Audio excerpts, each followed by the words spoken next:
Today, I'm excited to welcome Brandon Gentile to the podcast.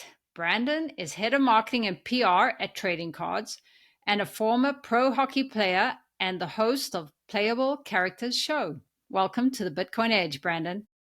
Thank you so much for having me, Paula. It's really an honor, and some of the kind words you said off screen as well. It's really an honor to be here. Thank you so much. Well, I've really enjoyed watching your show, and you've had some amazing guests, and I haven't seen so many interviews with you, so I wanted to hear a little bit more about you. Boy, yeah, long story. Played professional hockey, as you mentioned. Grew up playing. That was my life as a kid, and my dream was to play for not in the NHL. Actually, I mean, I wanted to play in the NHL, but as I got a little bit older, the United States formed a development team, a U.S. national team program in the mid to late '90s, and when I was about 10 years old, and so I had front row seat right down the road, actually an hour away from me in Ann Arbor, Michigan is where it was started. And that was my goal. That was my dream. I always thought I might be in the military, and being a Navy SEAL or fighter pilot, that was kind of like my dream growing up as a kid. And then hockey, I was very good at hockey. And so that really took off over the years. And so I wanted to play for the United States. That was my goal. And so that everything I did was geared towards that, making that when I was 15, 16 years old. And I accomplished that goal. And it was really a highlight of my life. And my career really kind of took a turn after those 2 years, my junior and senior of high school, and really thrust me into the financial world in a way, but I didn't know it yet. I got hurt playing when you're 18, a senior in that program.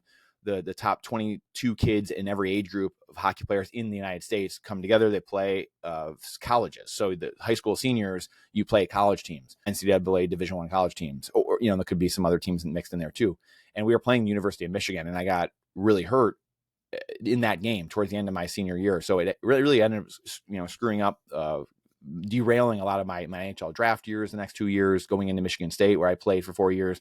We won a national championship there, though. We won the World Under 18 championship when I was at USA, and I went and played pro for a couple of years in the minor leagues, double A or single A, triple A, single A, double A, triple A, for those people who know the farm systems and, kind of ache into baseball a little bit and how this farm systems work. But I started getting hurt more. So just years of just kind of grinding along, and, quite honestly, I was very political at the time too. I was very political, just, again, wanted to play for my country. It also wanted to protect my country. And that's where the military thing kind of came in, and also the U.S., donning the United States sweater. So I just had this yearning for politics in a way, because that was the only real answer, I guess, at the time, right? This is, late 90s into the 2000s, all the 2000s, and you're seeing the crash happen in '08.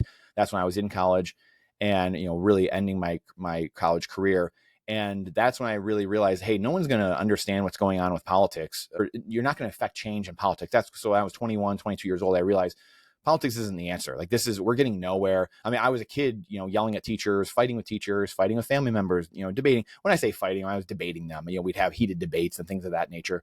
And I was just constantly doing that, and none of it made sense. It was just, the logical brain just didn't make sense. None of it made any sense. And so over time, you're seeing then the crash happens, and then we're bailing people out, and we're all told. And being in Michigan, it was the car companies. The car companies need to get bailed out. Do you know who's going to get hurt if we don't bail this out? So and so in your family is going to be really hurt, and you hear these narratives, and it just didn't feel right. Like, your intuition inside the higher faculties that we're given as human beings, intuition, will, reason, perception, memory, we tend to not use those. I've found as human beings, we tend to just gear ourselves as humans. Unfortunately, we've desensitized ourselves and moved away from our higher faculties that separates us from animals. And animals just have the five senses: see, smell, hear, taste, touch. And that's what humans generally only use. Unfortunately, we don't use many of our higher faculties, that the six higher faculties that God gave us. And the six higher faculties, to me, come from Bob Proctor. I'm sure many other people have talked about him, but I got into Bob Proctor really in 2009, 2010, 11, when I started getting into minor league hockey, because I realized when the crash was happening, I need to learn about money. I really need to understand what's going on here in life, because I'm a college graduate, or about to be, and I'm playing professional hockey, making money, and I really have no idea. And I was really into real estate, things of that nature. So I ended up finding a book and I was an avid reader. And I was really good in school as a kid. I always joke to people, I was a grade school all-star. And then as I got older, I I did worse and worse and worse because I just questioned the system. I was like, this is pointless. When are we going to learn about money? Everyone's like telling me that we're going to learn on the job, right? You're going to learn on the job. Don't worry. And all those euphemisms and all these little cliches that we've been told throughout our lives. And it makes zero sense. When you look back at all of it, it makes zero sense. And so these are the things as a kid, I'm just asking people, no one had answers. So the crash is happening in 08, 09, and I find a book as I'm grocery shopping one day, and I'm in the book section at the grocery store, ironically, and there's a little book just kind of whispering to me, and it's Donald Trump and Robert Kiyosaki's book, Why We Want You to Be Rich. So it wasn't Rich Dad, Poor Dad, which you hear a lot of people in the last 20 years talk about Rich Dad, Poor Dad. But it was, and I knew who Donald Trump was at the time. So this is an ironic story, living the events we've all lived over the last 8 years. But I knew who Donald Trump was. I liked real estate, had some family members that were in real estate, different levels, architecture, just all these different things. So I really liked real estate. I was actually in it for a while at Michigan State. And then I was in political science, building construction management, economics. So these are all my degrees. And then pre-law, like these are all the things I was bouncing around from in school, but I never knew exactly what I wanted to do. And so I hear this book whispering to me, and it's like $3 in the bargain bin. And the book changed my life. I get it. It's like $3. I'm like, oh, I know who Donald Trump is. Like, I've never read anything from Donald Trump or really looked into him too much. And so I read it and it blows my mind. And it's one of the best books, I think, probably even better than Rich Dad, Poor Dad to me in a way. And it just walks through with a bunch of diagrams and pictures and walks through, your assets paying for your liabilities, using, your money to leverage and purchase other assets, and on and on and on. And all these things that you're never taught in school. And it's the best book you can find for the fiat system we live in.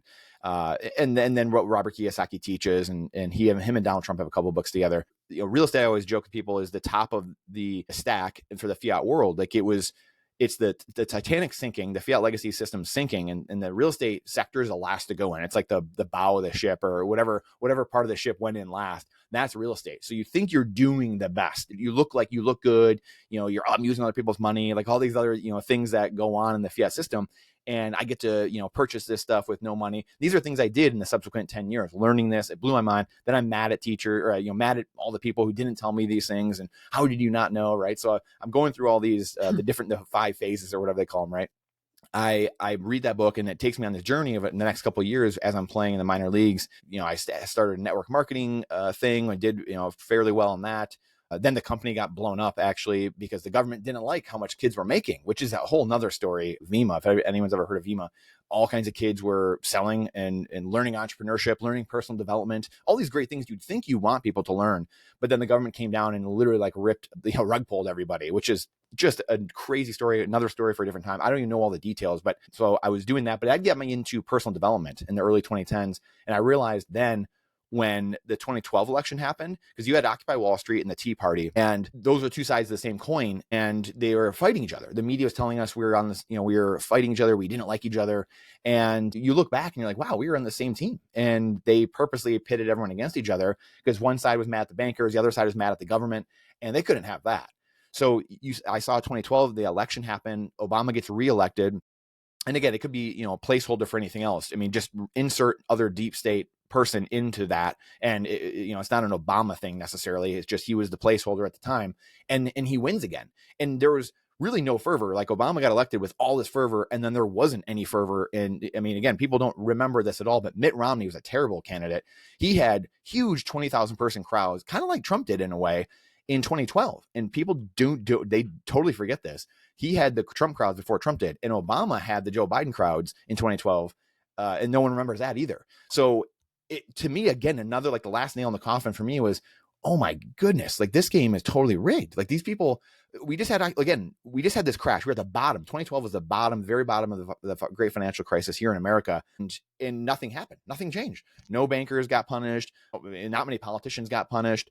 But the president got reelected. You had some wave that they had some red wave, and like Tea Party candidates won. I think Ted Cruz, some of these guys that are Bitcoiners today, or seemingly Mike Lee, I think. So you had this weird world where that to me was like the final thing where I was arguing politics. I'm learning money. And then I realized, personal development. Oh, I've got to go take this off into my own thing and focus on myself and not other people, and stop worrying about what everyone else is doing as a, 24-year-old kid. And it was life-changing because I went and started my own business, started doing real estate for 10 years. And as I'm doing this, at that time, 2011, 2012, I'm learning about money. Robert Kiyosaki's books took me to Mike Maloney, Guide to Investing in Gold and Silver. And then you start realizing very quickly, reading Creature from Jekyll Island, holy cow, this is our money system is the genesis of all this. They have screwed us through inflation, the central banks, and they, print all the claim checks and all the notes on all this gold, the real money, and we have the claim check. That's it. That's all we have is a Federal Reserve note. And so that just blew my mind wide open. So for 5 years, really until 2018, I didn't buy Bitcoins. I only heard of it a few times. I'm doing my fiat real estate business and trying to help people buy and sell homes. I'm trying to invest in homes, and I'm doing social media. I'm doing all these things to try to get my fiat business ahead. And I'd have people once in a while talk to me about Bitcoin, maybe once in 2013, once in 2014, once in 2015, but they weren't presented to me well at all. And the ironic part I'm thinking, how did I not know more about this? I was in that world studying these things and monetary history and all this stuff, but it was never, I just never found it for some reason. And it wasn't presented to me when I heard about it. Like I'd have someone on Facebook Live say, hey, what do you think about Bitcoin? And I just, with my standard answers, well, hey, I like things that I can actually hold or whatever. And I just didn't know. And I'd tell people like, I don't really know much about it. But it was never presented in the right way until the 2017 run up when it went parabolic. And that's when I really was like, okay, you know what? I need to start looking into this, what's going on. And then I started studying it. 2018 is when I started buying.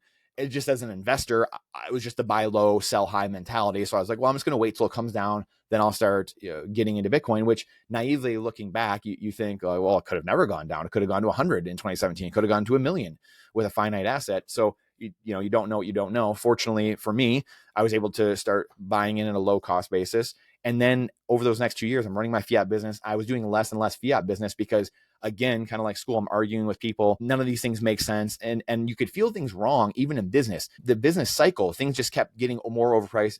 Consumers couldn't find houses that were affordable. Investors are having a very hard time finding affordable housing or to even make a good return on it, things of that nature. As an investor myself and helping people buy and sell, you could see this happening in real time, and it just didn't make sense. And you're seeing bad actors. The one big thing, Paula, for me was there's very few contractors and people that you could use to work on the houses, right? There's such a dislocation in the real estate market in the sense of builders, contractors. The average age of a contractor or a general contractor is probably 60 years old. You can't get reliable people to do any of it. And that to me was some of these signals of, holy cow, again, there's huge problems in whether it's manufacturing or building or these markets, and there's dislocation. So even if I went and found a good deal, I wouldn't be able to really be able to be certain that this job would get done. Would I be able to rehab the house and fix it up and refinance it, pull the money out and go and invest it in another property type of thing? So you're just looking at all these areas and you're just like, I can't trust any of the system in any way I look. And so again, it made me disillusioned. And so this is process happening 2018, 2019, and then 2020 hits, the beginning of 2020. And that's where I went all in on Bitcoin. I had some other altcoins at the time. I had mostly Bitcoin. And as I'm learning in 2018, 2019, I did the investor thing of like, well, I'm going to position size and, get a couple $100 and, 50 different coins. And fortunately, the crux of it was all in Bitcoin. But then when 2020 happened, that's when like kind of this study in like 20, whatever it was at the time, 10 years, 15 years of studying, reading history, and just being a history buff, which was my favorite thing, seeing, oh my goodness, the government's going to do all the crazy things I've read about through history and then like around the world. They're going to do it here in America, which the Americans, you never think that's going to happen here. Well, truly at the end of the day. And here we are, we're locking people in their homes. We're doing all kinds of crazy stuff. So I moved everything to Bitcoin at that point. And that's when I had a team of real estate people. And I eventually, it took me a year and a half to fully get out of real estate because I had to figure out, what am I going to do here? How am I going to, help these people kind of get to the next place they're going to go and get out of the industry I was in that I had built up for 10 years. And I knew I had to be in Bitcoin. I knew that was the answer. I knew, this neutral money that, no one had to ask permission to use. It didn't have to trust someone else.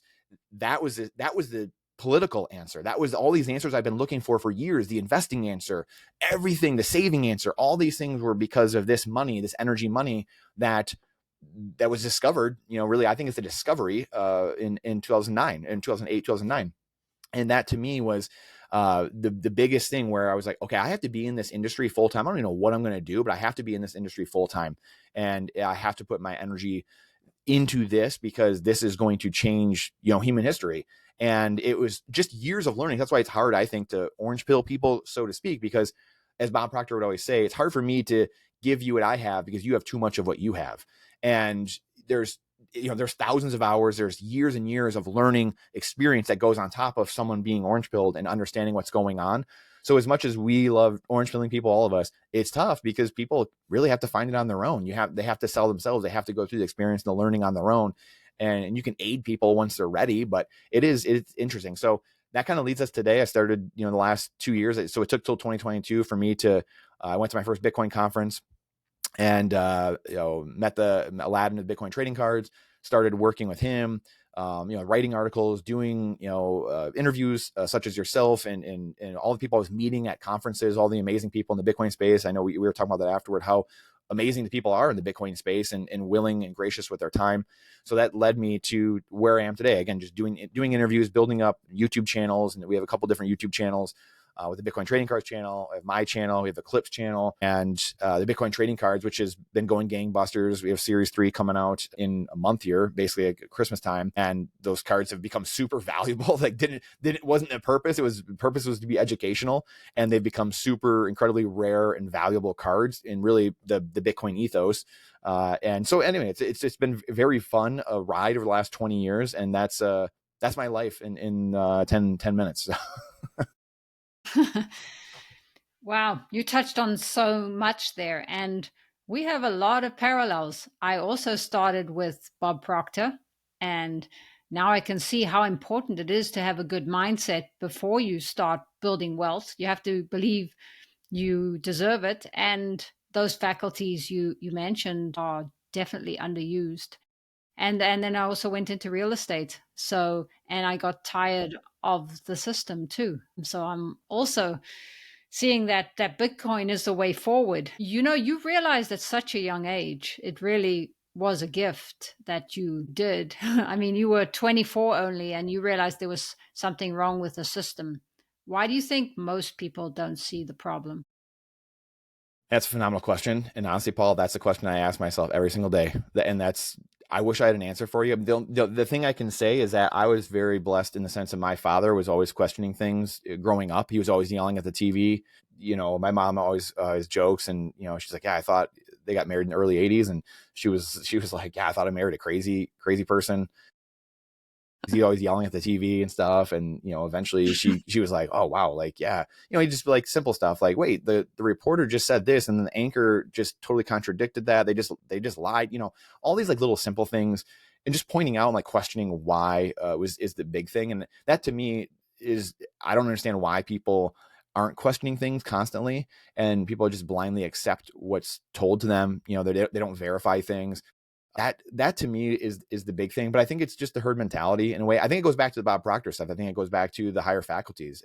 That truly to me is people become so, and again, it goes back to fiat, obviously, right? Like you have this industrialized world, which has given us so many great things over the last 150 years, but at the same time, it's taken fathers out of the homes. So now the boys aren't learning hard work. They're not working with dad on the farm. They're not working with dad in the shop. They're not so now it's like, well, now they're in the care of the school or the federal government, or they're in, so at the end of the day, I mean, it's pretty common knowledge. Unfortunately, some people would argue with that, but the parents generally are going to give the best education or best attention to their own children.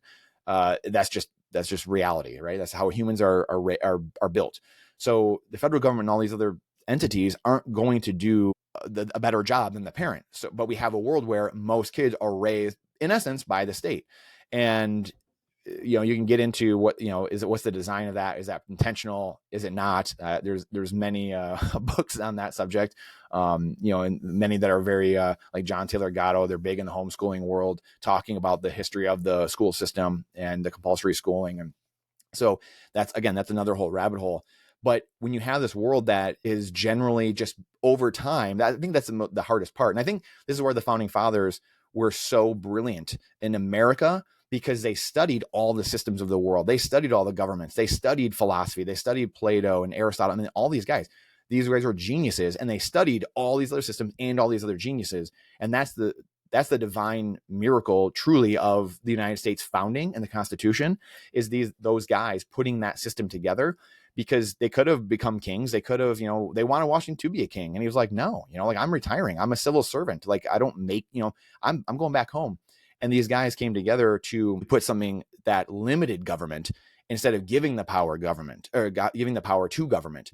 And that right there was really this watershed moment in a way, like Bitcoin, of wait, the people can have the power. And that is the big discovery in a way. And so 250 years later, we have this new discovery similar to that, which enshrines those constitutional principles really to everyone around the world. Because right now, the Constitution is really only good generally. Again, people argue with me here if it's even good here in America anymore, but whether you're on US soil or like an embassy around the world, or if you're in the borders of America, now Bitcoin gives you that ability anywhere in the world. And that's I think the big sea change.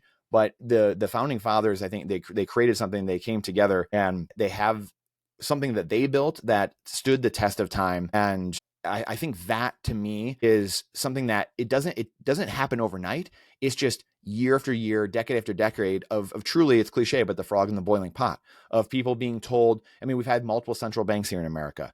That is the third one we've had here in America. The people, they slip it in, and then the people reject it. They slip it in, the people reject it. Well, they slipped it in a third time, and no one's rejected it, right? So those little things just added up, compounded over time, little missteps, little mistakes, misgivings, apathy, one after another, compounded over time.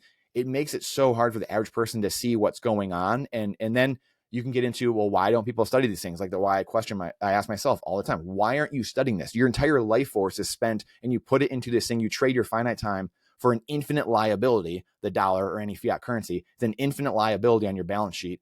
And you're going to put your finite time into it. It's the worst trade you could ever make in the world, yet no one questions it. Because why? Dad wasn't there to teach you. We have billions of divorces. We have dads out of the home. He's working. He's flying everywhere to go to work. He's, you name all the problems, and they all compound on each other and give us this world where we don't know right from wrong. We don't know up from down.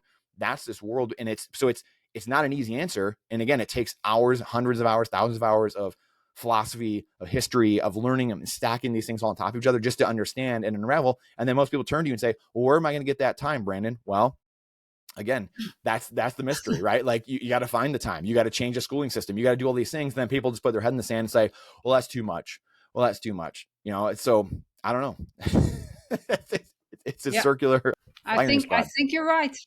You're right on that. Even when you said, are you going to trade your time for a currency that can be printed infinitely? That still takes me a moment to like, wow, yes, that's what I was doing for a long time. So I can see how so many people don't see that. That's a great point. Yeah.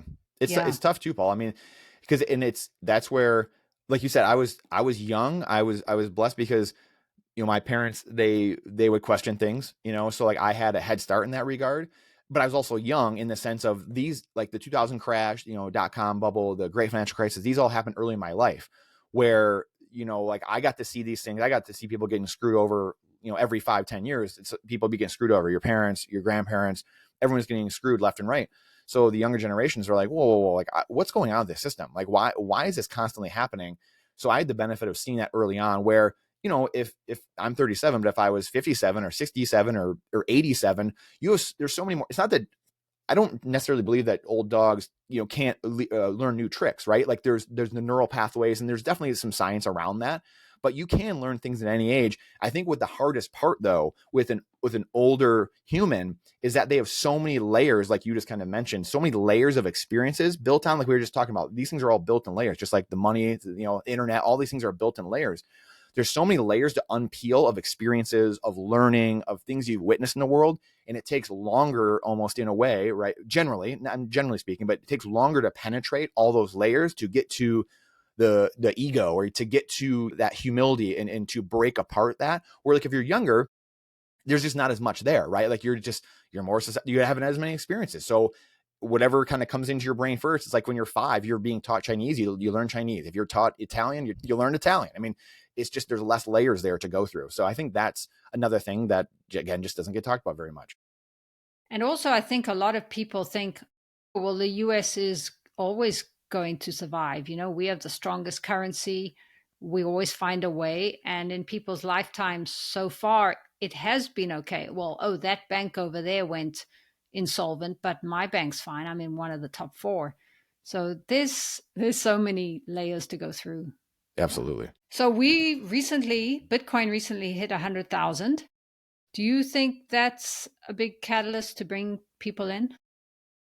Yeah, I mean, fear and greed is really, like we said earlier, fear and greed is the only way to bring people in. There's the human emotions. Again, we go back to the personal development and understanding humans and psychology. And Jim Rogers, one of the people I always listen to, side note, he always said, if you want to be a good investor, if you want to be successful, you have to learn history and philosophy. And I kind of add psychology too. You know, like if you understand those couple things, you understand life in a lot of ways, and you understand human sentiment and emotions and psychology. So anyway, I think that's really important. But yes, I think that there's no better orange pill than Justin Trudeau, censoring bank accounts, or, the Dutch farmers, the Canadian truckers, Dutch farmers, things like that. Australians getting welded into their homes. Like you go down the list, and then conversely, Americans, I mean, it happened all over the world, right? And then conversely, Bitcoin going to 100,000, Bitcoin going to 200, and then 500, and then a million, and then 10 million. The average retail buyer probably won't get in until it's 300, 500, a million. Then people will be like, oh, okay, I guess maybe I should get in. But at the same time, you can make an argument that, you're going to have people going and trying to search for some other coins, which is still happening. It's going to continue happening as a unit cost bias. I think Gary Cardone, I interviewed him the other day, and I think he had a great point. He was like, someone should start an exchange and just say, hey, I'm selling Satoshis. Like, I don't sell Bitcoin, I sell Satoshis, because the unit cost bias, like you can buy 1,000 sats for $1, like, and people like, yay, so again, it's human psychology and human emotion. It's a genius idea. It's a sleight of hand. But it's true. I mean, humans just have this weird, but again, this is the thing I think I was thinking about the other day too, when I was thinking about talking to you, is that people can't, Bitcoin's going to win because I've never seen an asset. And I think Natalie Brunell was actually talking about this recently on one of the big shows she was on. And she was saying, I've never met someone who said, oh, I bought Apple stock and my life has changed. I'm on a mission, right? But you hear that all the time with Bitcoin, right? The only asset in the world I've ever seen where people are on a mission, once they engage with Bitcoin and they understand it truly, their life changes. You, like, all of a sudden you can't think about anything the opposite way. You can't go back. You've seen the wizard behind the screen. And I've never seen that. No one's ever seen that with any other asset. I mean, find someone who said, oh, no, I know so-and-so who invested in NVIDIA and their life has changed. They're on a mission now. No, that's never happened. Bitcoin does that to you because it's a complete societal shift in human changing discovery. Again, it's like flight or the printing press or fire. Like it's on that level. And so that to me, I think is where we're headed. And the thing I was going to say before I went off on a tangent is that you don't know anyone. This is why people are like, it's going to go to zero or something like that. No, it's going to millions, tens of millions, hundreds, and at some point it won't go to trillions a coin, because the fiat currencies will have collapsed at that point. So I think that's the question, is at what point do the fiat currencies collapse? Like, will we ever get to 10 million a coin or 100 million per Bitcoin or whatever? I mean, yeah, we technically we will, because the currencies will collapse into Bitcoin. Bitcoin is the black hole. People get so caught up in and it's like, I forgot who said it years ago. I don't know if it was Saylor, but it's either going to zero or it's going to a million, right? It's either going to infinity or it's going to zero. And it's not going to zero because we know that there are people everywhere. That's why I started with the mission part of this. There are people everywhere who will buy, if everyone sells their Bitcoin, I know I will buy it for 1 cent each. I'll shell out a couple grand to buy all 21 Bitcoin for 1 cent each. And then you will probably outbid me at 2 cents each. So then all of a sudden the game theory starts over again. And so that's where it's literally impossible to go to zero, because someone will come in and buy it up, and then the whole thing starts going over again. Because I know I'll do that, and I know you'll do that. I know many people that will.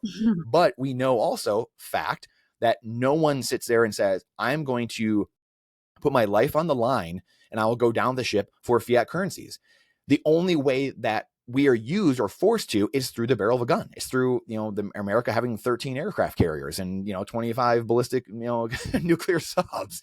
And that's the only way we get Americans, IRS, which, the Federal Reserve came in with the IRS and the income tax, and they will go out together. They're all going to go out together, guys. So don't worry.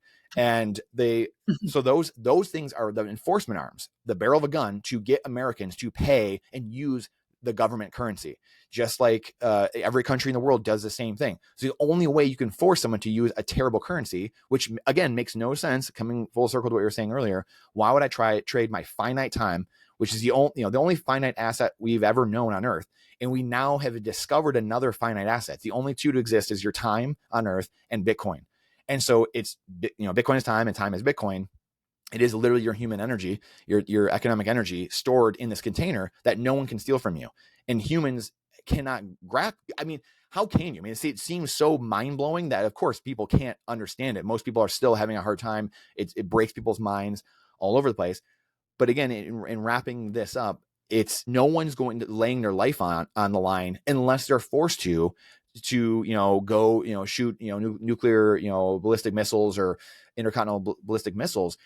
But I will do that for Bitcoin, right? You will do that for Bitcoin. People are laying their life on the line and will do it for Bitcoin, but they will not do it for fiat currencies unless it's a barrel of a gun. So that again tells you right there what the winner is, what the true money is, what the people want without being coerced and forced. Again, people want to get into is 100, a million, and you and I are talking offline. Like the people always want to hear these things. And again, the pricing doesn't matter. That one Bitcoin is one Bitcoin. The pricing does not matter at all. It's just the fiat currency is collapsing. And once you invert all the scales or invert all the graphs, you start seeing, oh, it's not Bitcoin going up. It's just the currency continually collapsing against Bitcoin, against a thing of actual value, the ultimate thing of value. So that to me is the wake up call. It's going to infinity. It's going to, probably the next 5-10 years. I would say 5 to 15 years, the next 5-10 years. I could see it going to 1 million this cycle easily, with the amount of, sovereign wealth and nation states, just what people are starting to understand. I mean, again, I think what's unbelievable is people, I don't even think I understand the ramifications of mining, the energy use, and how it's going to change with nuclear, and how Bitcoin mining is going to completely disrupt everything on Earth. All these things you couldn't be more bullish about it. But at the end of the day, it's just simple. You can get into all these like fancy things and metrics, but it's simple in the fact that people will die for this sound money, and people are forced to the barrel of a gun with this infinite liability over here, these fiat currencies. So what are people going to choose at the end of the day? Of course, it's going to endless amounts of purchasing power. So if that means it's 10 million a coin, or 1 million, or hundreds of million, the currencies are going to collapse at some point. They all collapse into Bitcoin. Everything goes to zero against Bitcoin, and it's going to take a few years to figure that out, but it's going to come sooner, I think, than people realize. Those are such good points. With the new administration, that might slow it down a little bit, right? Because now we've got a pro-Bitcoin administration, and like you mentioned, they might start buying Bitcoin as a strategic reserve, but they still obviously want to keep the US dollar going. So do you think that could prolong it, and do you think this is going to help Bitcoin too? Yeah, it's a great question. I think that it's going to prolong it in a sense. Yeah, because you obviously have Tether, some stable coins, things of that nature. It's going to be, it's not going to happen tomorrow. It's not going to happen the next year. And that's what a lot of Bitcoiners, I was in that camp, over the last few years, we're thinking, hey, this is easy. Like this is an easy thing, guys. But again, human psychology and sentiment, you learn these things and you're like, oh, okay, it's going to take a little bit.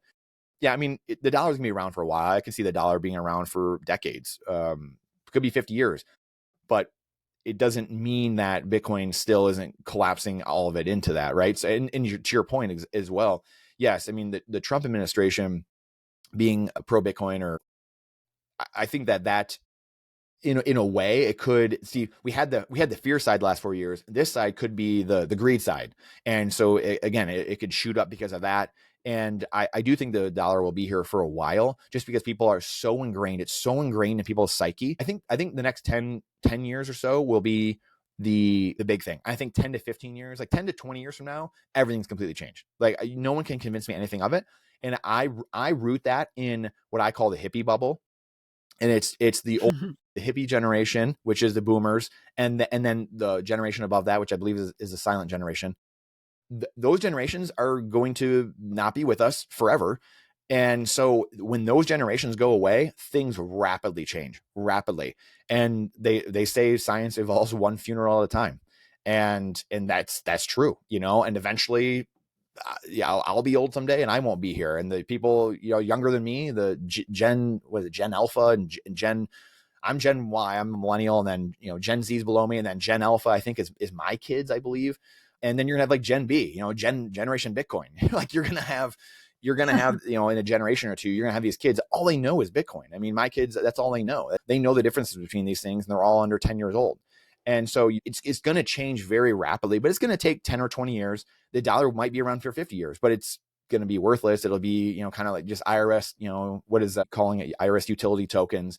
The IRS probably won't be here, but it's going to be, just government. They're going to try to do stuff on it, but it might just be like food stamps. It might be, just this government thing you have to kind of just deal with sometimes.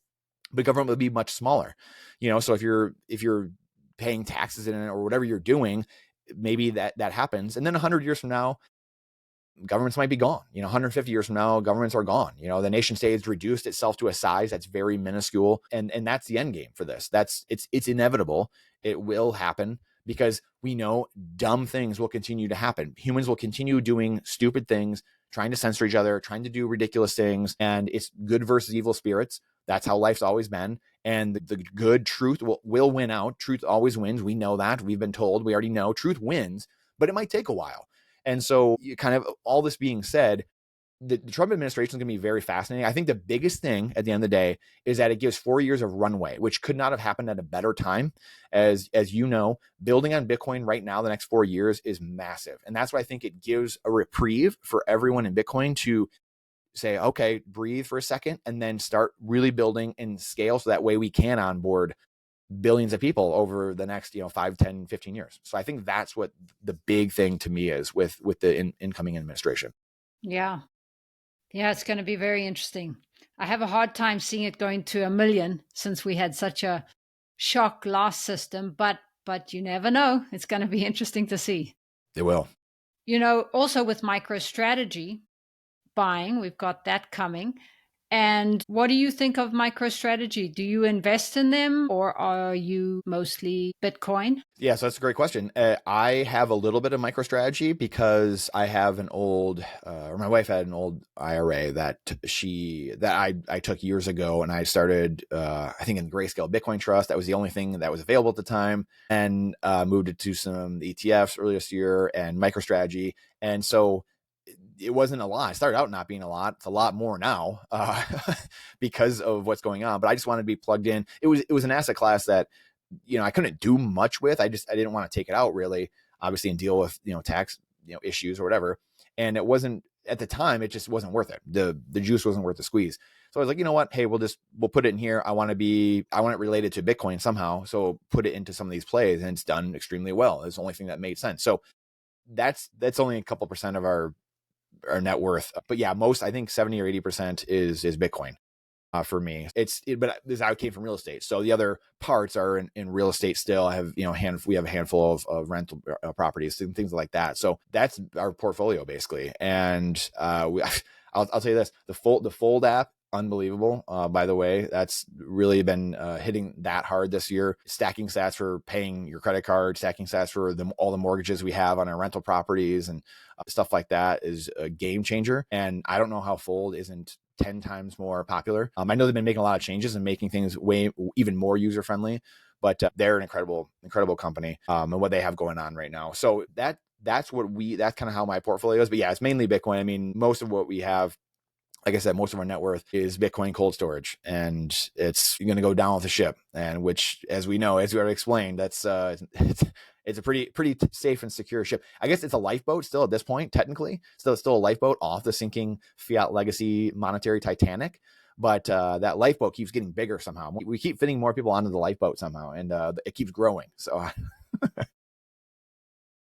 Do you think, like Jeff Booth says, that it has to become a medium of exchange to survive?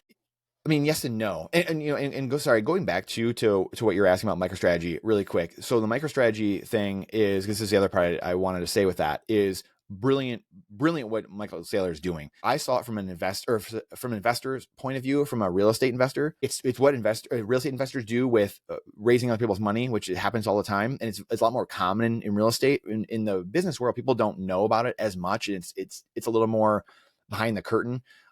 Usually probably more of an accredited investor thing, but real estate, all kinds of people do it. It's you know, I'm getting my parents' money, I'm getting, my family's money, and then I'm going to use their money. We're going to go buy an asset, and then we're going to fix it up. People might think of it as the BRRRR. They've heard of it in the last 10 years, called the BRRRR method: buy, rehab, rent, refinance, repeat. And it's using other people's money and then purchasing an asset with nothing, refinancing it out, getting all your money back, and getting it back to your investors. And then you might even make money on it. You might be, it's an infinite return. So people talk about CAGR for Bitcoin. I mean, technically with that, I mean, you're still in the fiat system, but it's infinite return.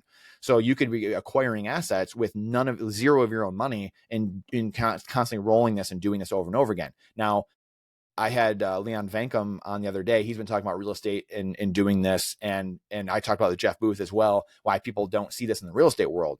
And they're starting to, slowly starting to. But what gets people is, well, there's no return, right? There's no earnings. So it confuses people. And like, well, how do I pay off this loan? So people are starting to learn that. And what Saylor is doing, and that's where, like, the 4-year cycle, you have to understand the Bitcoin 4-year cycles and how they work, because in real estate, you use obviously the rent to pay down your loan. And that's how people are okay with it. And they stay calm because their monthly payment is covered generally by their residents that are living in there. So this is what Michael Saylor is in essence doing with MicroStrategy. And he's, ways he's doing it from the equity side or doing it from the debt side, and raising money in essence to go buy more Bitcoin. Now, this part of the market is the time to be doing it, obviously, as it should and probably will be going up over the next year and a half. So he's just leaning into that hard. And I don't know what's going to happen with it. I mean, no one knows what will truly happen with it. But yeah, he could be collapsing Wall Street. I mean, I hope he does. I hope he collapses Wall Street. I hope he collapses market. I hope he collapses the meme coins, the altcoins. I mean, all of them. I mean, you might see people go away because they're piling in the MicroStrategy stock, and it's a virtuous loop where he can just keep buying more because more people come in. And we won't get into that. I'll let more technical people like the Dylan LeClairs and all these people explain exactly what's going on. But the real estate people, this plays out in business. It's real estate, does it all the time. So it's a brilliant strategy. And again, he's a brilliant guy. He's a brilliant team around him. And he didn't go bust last cycle. People are like, well, is he going to go bust? Is he going to do this and that? I mean, again, there are black swans. There are things that could happen, but they're doing things. They know what they're doing, and he can weather the volatility. There's ways he can do that. Obviously, many ways he can do that. So it's a boon for Bitcoin, because Bitcoin in people's mouth, and talking about it constantly is the win for Bitcoin. Again, Bitcoin has no marketing department, right? So we are the marketing department. All these things going on CNBC, people talking about, Wall Street's talking about, the president's talking about it. People always get caught up again, like politicians. We don't need politicians. Like, yes, we do. We need everyone. I want everyone in the world talking about Bitcoin. I want every single person, because I want to get dollars out of people's, it's so ingrained. There's movies with dollars in them, and dollar signs, and rap songs, and everything in the world for the last 100 years in culture was dollars, the Benjamins, we need to get rid of that lexicon and start retraining our brain on Bitcoin. And that it starts here now, and what we've been doing. And now you can see it speeding up, and people are starting to realize these are infinite liabilities, and we need to start thinking about Bitcoin and sound money and sats. So that to me is the big thing. And then, sorry, what was your question with Jeff Booth exactly? Well, do you think that in order for Bitcoin to survive, it has to become a medium of exchange? As you know, in the Western world, we use it more of a store of value, but obviously in Africa, South America, they're using it as a medium of exchange on layer twos. Yeah, that's a great question too. These are, I think Dr. Jeff Ross talks about this all the time. I believe Jeff Booth talks about this as well, but I know Dr. Jeff does, which is the 4 phases of money. And it starts as a collectible, then goes to store value, then goes to medium exchange, then unit of account. I think as long as, and again, Jeff always says, Jeff Booth, that is, always talks about it being decentralized and secure, right? It always mentions that purposely. And I think that's all it needs, right? If it stays decentralized and secure, we continue, scaling, doing to do, but keeping it decentralized and secure. I don't think it matters. Again, I know it doesn't matter, actually. The only thing that I always say to people too is that Bitcoin is a human system. Like Saylor's biggest fear is that people don't care about sound money. And the Saylor's biggest fear, this is from like a year or two ago, he said, my biggest fear is not anything technical or anything like that. It's humans not caring about sound money. And that would mean that basically that we've been so censored, maybe we've been so brainwashed, we've been so, those to me are the biggest things. So again, you could get into like a BlackRock, or these huge entities that people really trust or that have a lot of power or have a lot of wealth that can brainwash the population through schooling, through media, whatever it might be. And they can get public sentiment or human sentiment to change or to go a different direction and not care, or desensitize them, or give them legal or illegal drugs or whatever it is to sedate the society in order to accept something else that might not be good for them.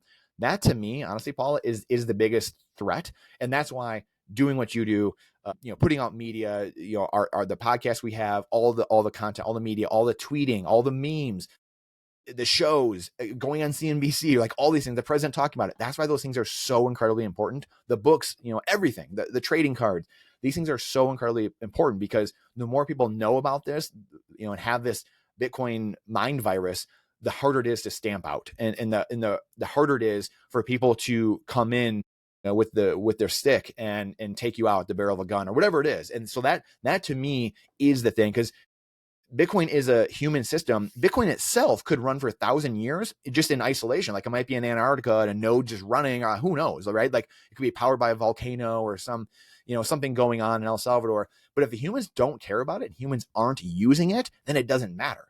And so that's why the education part is so important, and to be making sure that we are, verifying what we're doing, but also being persistent with our education. And you don't have to be overbearing with people, right? But in beating people over the head at the Thanksgiving table or the Christmas turkey, but you have to continually stay vigilant in what you're doing and making it a part of your life. That's why I talked about the Fold app earlier as well. The Bitcoin trading cards, what we're doing, getting these things out there into people's hands, so it just becomes a part of their life and people can't unsee it. Once you see it, then you can't unsee these things, and it becomes part of your lexicon. The interviews that you're doing, I mean, just like I said, the books, on and on and on. Those things are the most important thing by far, because human sentiment is what really this all hinges on at the end of the day. Yes. People who care about humanity, that's one reason people stay, because I really see Bitcoin creating a better world for everybody. And that actually matters to me. And I can hear you're very passionate about it too.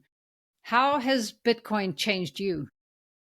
That's a great question. Boy, immeasurably. So I told you earlier that I wanted to, at the beginning, I wanted to be a Navy SEAL or a fighter pilot. Straight up, I don't know if I could do those things nowadays. I just don't think I could anymore. And I was a military buff. I was that guy. I mean, I still have many friends in the military, and I love them dearly. And I've told them many times I feel guilty that I was never in the military. And I think I'll always still feel like that, because I think there's Alex Staines, like we always talk about the crucible, like men have to go through this, real gauntlet in their life, and it's just a man thing in the crucible. And the military is one big form of that, in a way to do that. And but knowing what I know now, you look at like a lot of the writings of Alex Gladstein, or Confessions of an Economic Hitman, like all these things, and you start realizing, wait, why are we doing these things? And I think I think the hardest part, one of my favorite definitions of genius, is being able to hold two different opinions in your head at the same time, two opposing opinions in your head at the same time. And I can equally love the military and what it's about, and the feats, and the things that we design and create, and the people in it, and many of the people, not all of them, unfortunately, but at the same time understand this is completely pointless. Like, what are we doing over here? What are we doing here? What are we doing at these 900 bases over here? One of the books I just read recently was War is a Racket, which is the famous anti-war book from General Smedley Butler, from 1932. And he predicted World War II was going to happen, with the Japanese, like all this stuff. And, it talked about how everyone was enriching themselves. And it's only like 100 pages. It's a phenomenal read. But that was a book I never would have picked up, never would have read. I would have made fun of it 20 years ago when I was a kid, when I was 20 years old. And I would, oh, you're a sissy, like, oh, whatever, anti-war guy or something like that. But now I completely agree with it. Like I get it, or maybe I agree with 95% of it or whatever, where I would have agreed with none of it about 20 years ago. So that to me is probably one of the biggest changes by far, is seeing that the government 20 years ago, I thought, or 10 years ago, I thought that the government, there were a lot of good people. And like, if we just won this election, if we voted harder, we would win.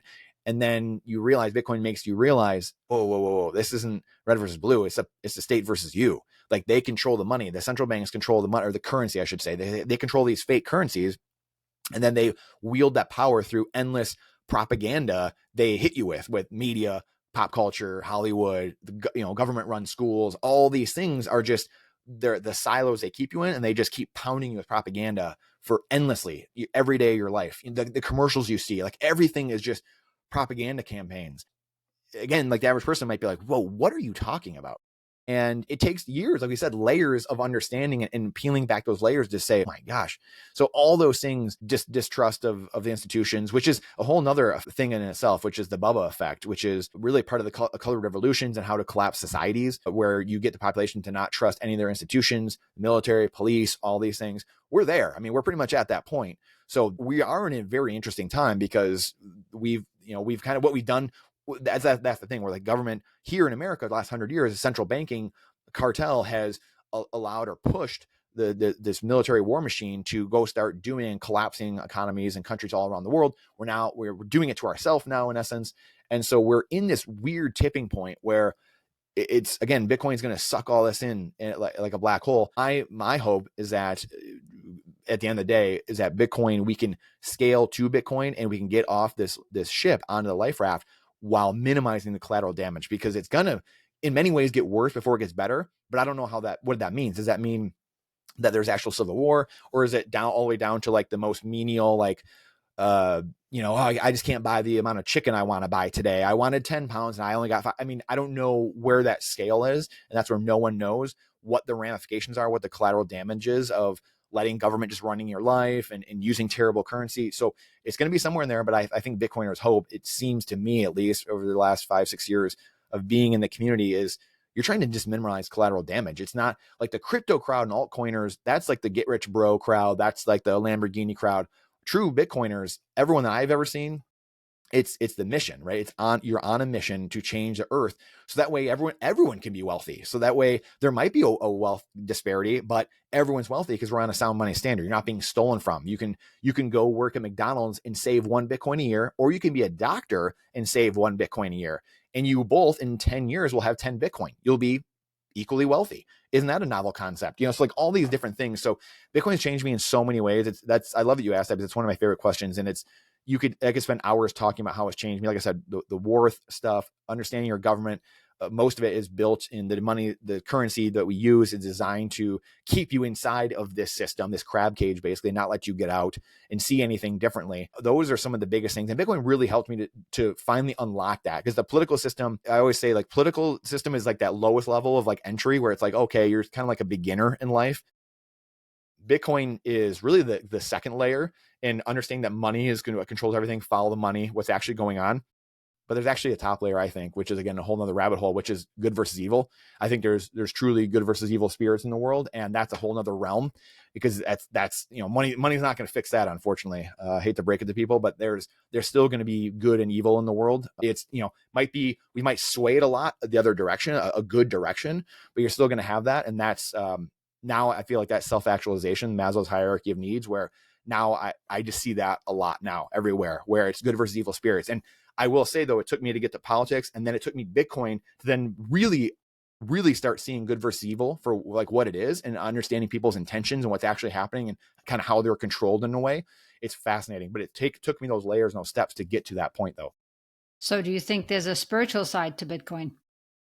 Well, yeah, I think there is. I think it's people like, like Max Geyser obviously always gets people fired up. He's as he says himself, he's Max Kaiser, the ratings riser, and he's brilliant at getting people stirred up.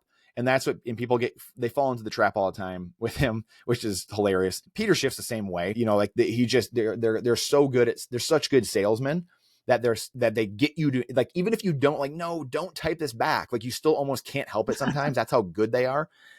So, that's like, he gets into, like, he'll say spiritual things, or, Bitcoin's God and things like that. He just does it to, he just does it to like get people. But I mean, in a way, he does it to break people's brain. I think he does things, and you do need to break people's brains sometimes.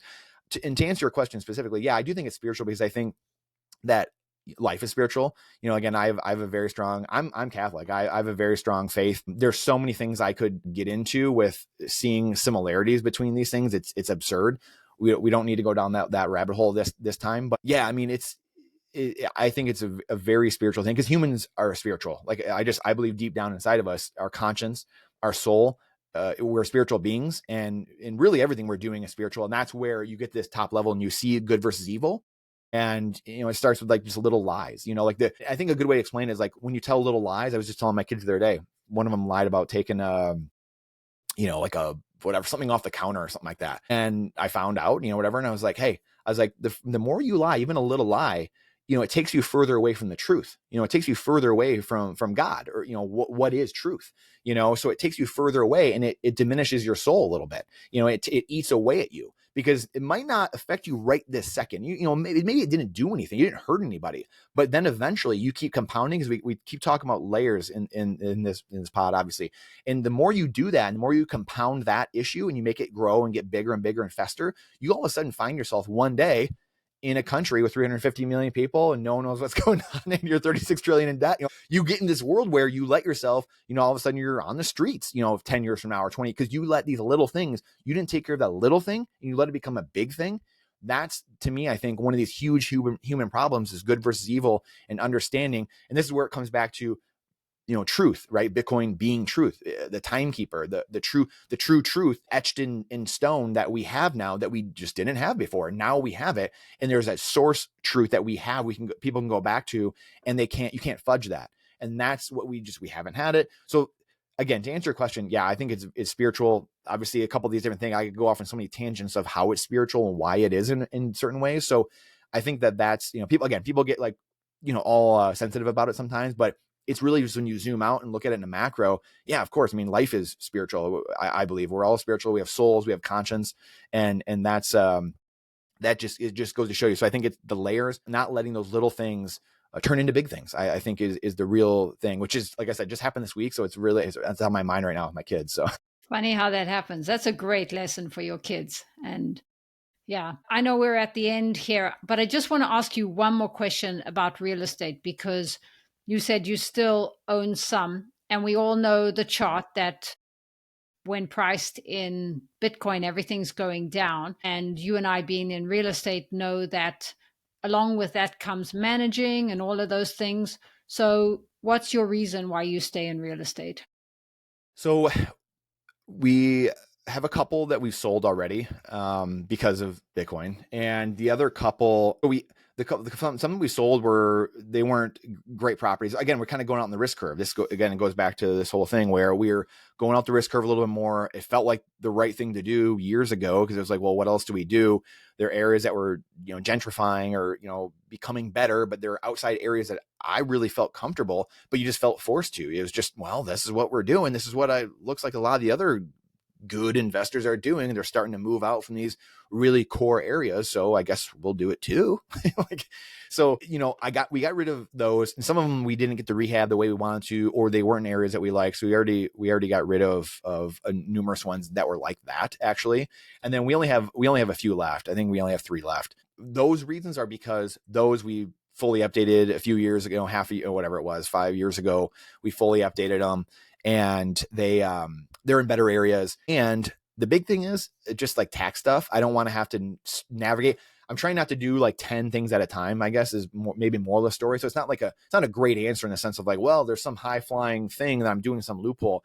It's just merely because I have 4 little kids and I'm trying to kind of pick things off one at a time type of thing. That's really why. And that's, like I said, my net worth, or my Bitcoin as a part of my net worth, went from, none to 1% to 10. And now it's, getting closer in the next, year or two, probably be 90, 95%, 90, whatever it is, while still having some of these things here and there. But, just tax stuff and having to deal with some of those things was the reason. And then just some of the tenant leases, some of the things like having to, jumble things around, and then, just trying to, it's like ripping off a Band-Aid at times, where it's like, okay, is the juice worth the squeeze? Some of them were bought a while ago. Some of them were bought more recent, so there's not much equity. So it's like then you're paying more just to get rid of it. Like so. And then we have good managers too. So we have a good manager that manage the properties. So to answer your question there, like I'm not managing them, so it makes it a little more palatable where I don't have money in the deal, and we have a manager managing them, and it's just kind of there going and eating away. Our residents have a great place for rehab, and it's paying itself down over time. And for right now, I'm like, hey, you know what? It's comfortable. I don't want to have to get into doing more fancy stuff than it is right now. But if they come more problems, I'll say this, I'll be looking for opportunities still over the next, year or two to be picking them off though. So and it's passive income. That's one of the biggest things with real estate and people like. We put that into Bitcoin, and so that comes full circle to what Leon Vancom has been talking about. What we talked about with Jeff Booth, what you and I spoke about is you can have this world where this is what Saylor's doing, and to a large extent, you have this world where you can acquire this asset with none of your own time or money, potentially, maybe a little time, but no money, and then that whole thing is being paid off by your residents or by your business or whatever it is. And then those cash flows are being put into Bitcoin. So, and it's not $10,000 a property or something like that, but those little chunks that you're putting in every single month can grow obviously to big things. And eventually in 5 years, 15 years, 20 years, your whole house, the whole thing is paid off with few little things, few little cash flow deposits that you put into Bitcoin every single month. So that's where like I've been trying to go back and forth with it and trying to wrap my mind around it. And again, real estate people, we're all, you, Leon, Jeff Booth, like we're all trying to figure out, these ways. Saylor's starting to do it now in the business world. So everyone's starting to see it. And I think that's the thing. Everyone's kind of like, I see it now, like you're trying to kind of make sense of the things and square the circle, if you will. So I think that's why things will really start taking off here in the next few years too, because Wall Street's seeing it. People are starting to understand the playbook, and it's not just this investment over here. It's something we actually use to capitalize ourselves. We can use it to financing. Like that's going to really explode here, I think, over the next 4 years as more people join in too. Thank you so much for joining me today, Brandon. You brought up so many things to think about. I really appreciate it. Tell us where people can find you. Yeah, thank you so much for having me, Paul. It was just an absolute blast. Usually it's fun to talk for once. Yeah, because I haven't done it in a little bit. I'm usually listening to people talk, so it was fun to spill the things I've been learning and thinking about too. So I appreciate it. My Twitter is Brandon_Gentile. So just my name, Brandon_Gentile. I'm on Nostr as well. Bitcoin Trading Cards is, the company that we do, the cards at, stuff like that. So you can go to btc-tc.com or btc-cards.com. So go there. Playable Characters is our show, is our podcast we run. And so we have on guests as well. That's a ton of fun doing that. And then if they go to the site and someone wants a Christmas gift, or we have the new series coming out, Playable Characters 10 or just Playable Characters, you can try either of them. They'll give you 10% off at checkout as well there. So yeah, so see me around Twitter, stuff like that. I haven't been as active the last couple of months. We've been homeschooling our kids the last couple months here. And so it's been an absolute blast. Best decision we've ever made. Recommend anyone looking into that and doing that. It's been awesome, but my schedule has been a little bit all over the place the last few months. So it's been just a challenge getting used. I was talking to you about this beforehand, just the challenge of doing that a little bit, but it took a few months, but it's literally the best decision. One of the best decisions I've ever made just in general in my life, just getting to spend that time with your kids and your children and them getting to spend more time together. So that's been awesome. And so, yeah, I'm not on Twitter right now quite as much as I was or like to be generally and being in the mix, but I'm there. So check me there. And yeah, I can't wait to see you on the interwebs or at conferences. Thank you so much.